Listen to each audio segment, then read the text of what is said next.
Today we're going to go 2 times through 4 movements, starting with 3 each side, Instep To T-Spine. So he's going to try to drop that right knee out to the side, so getting a nice stretch through your groin, through your hip. And then opening up, stretching out through the thoracic spine, looking up. So find that thumb and look all the way up, follow with your gaze. 3 each side. Then we're going to go on to 7 Hindu push-ups. So you're starting the downward dog, stretch out, try to bring your heels down towards the ground, and then scooping your chest as close as you can towards the ground without touching it, skimming, coming up. Drop your hips down. And then we're going to go on to 7 frog jumps. So from that position, we're going to push our hips up. Heels coming right outside your hands, so make sure you're landing on your heels. Sink into that weight through your butt. 1 movement, hands come up as your heels come down, and then we'll alternate through 14, alternating knees to elbows. Opposite knee, opposite elbow, crunching through your... All right, our first WOD is going to be 4 rounds through. We're going to start out with 30 wave squats, so grabbing a dumbbell. If you've got a light barbell, you can use that kettlebell. We're going to think about going down. You might hop on the bench, that's fine. So sinking down, hips are going to come right to the knees, so just above parallel, and then as you're driving out, coming through triple extension, so through the hips, knees, and ankles, all extending. Think about you're dipping just below chest height water, and then you're coming up to take a breath right above. So quick extension, driving through the big toe all the way to stand up. And then we're going to go on to 10 to 15 strict curls. So using that same weight that you have, strict curls, so no kipping through the hips, keeping your core tight. All the movement is coming from the forearms and keeping the shoulders back so they're not hunching forward, rounding through the spine. Then we're going to go 8 each side, Bulgarian split squats. You can find the bench. Weight is going to be equally distributed between the front and back foot. So notice his shoulders are coming back as he's coming down. He's not just weighting through the front leg and leaning forward. Hips are staying stacked over that bottom knee. And chest is staying up, 8 on each side.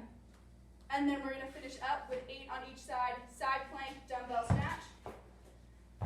Elbow is going to be stacked right underneath the shoulder, making sure it's not out in front. Hips are up, pushing away from the ground. And then he's going to drive that weight up, leading with this elbow, keeping the weight close to his body. You can make it more challenging by raising that top leg up, still driving that bottom hip up away from the ground, so make sure it doesn't sink down into it. Keep those bottom openings really tight.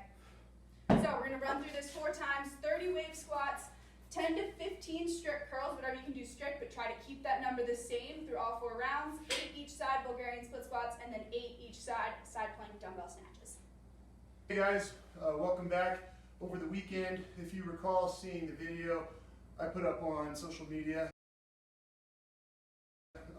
of Breezy and myself just embracing the suck, I told you this one was coming this week. Tomorrow is a sunny day, and I pray you guys get outside and do this. It's a great stress reliever. It'll get your head out of whatever you're worried about right now. Just know that this is completely scalable. So what we're going to do, it's 5 rounds. You're going to go out for a run, and I encourage you to go for a run. Even if you're walking, just go for a walk. 5 rounds, 800 meters. That's half a mile.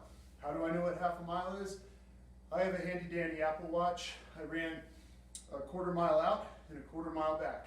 But if you don't have that, spend 10 minutes on Google Earth and map out where that 0.25 meters would be from your front door, from your garage door, wherever you would legitimately start and finish your run.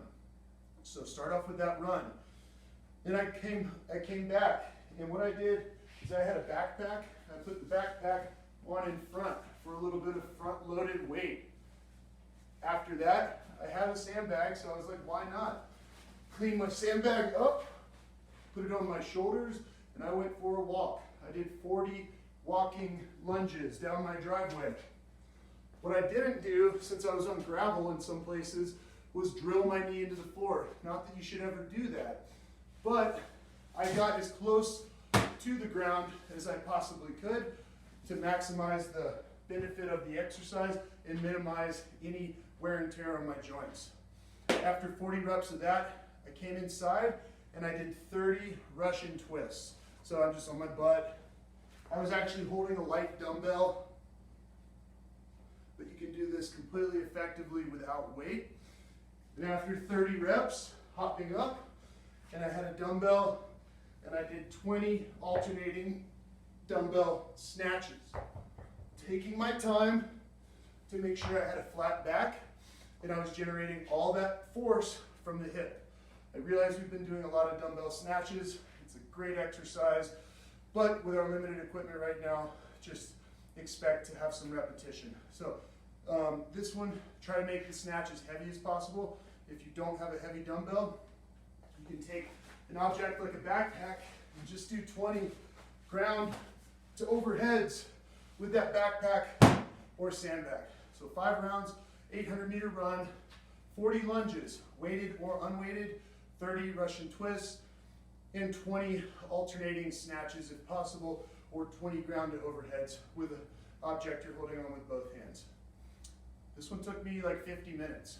Have fun, embrace the suck, get outside, get your head right. We'll see you next time.